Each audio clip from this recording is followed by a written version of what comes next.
दोस्तों ने अर्ज़ किया कि कमर कस के फ़वाइद तो हम लोग जानते हैं, लेकिन आप लोग जो है कमर कस के नुकसान जो है बता दें। तो नाज़रीन, अगर कमर कस के नुकसान का मैं ज़िक्र करूं तो इसके नुकसान जो है बहुत कम हैं या ना होने के बराबर हैं, लेकिन बशर्ते कि इसको मुनासिब तरीके से इस्तेमाल किया जाए।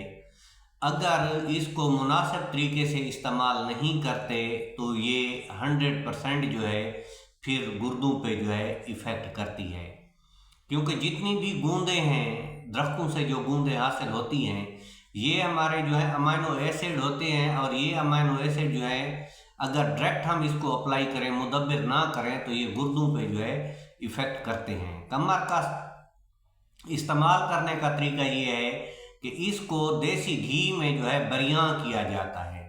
बरियां का मकसद है यानी कि भूनना।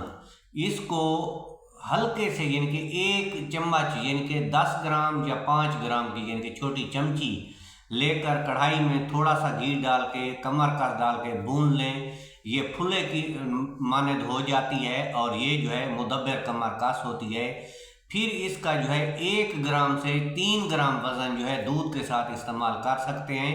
ये बिल्कुल बेज़रर है। और इसके फ़वाइद के हवाले से ज़िक्र करूं तो ये जोड़ों के दर्दों के लिए मुफीद है, ख़ासकर उन औरतों के लिए मुफीद है जिन औरतों को बच्चा पैदा होता है और बाद में जो है इसको रिकवरी के लिए दी जाती है।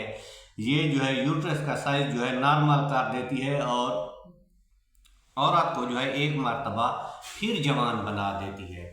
इसके अलावा ये जिल्द को भी ताकत देती है, बालों को भी ताकत देती है, खुश्की सिकरी का भी खात्मा करती है, और इसके अलावा ये हमारा जो कुव्वत हाज़मा है यानी कि ये डाइजेस्टिव सिस्टम को भी इम्प्रूव करती है। नाज़रीन, वीडियो अच्छी लगी हो तो लाइक ज़रूर कर दें।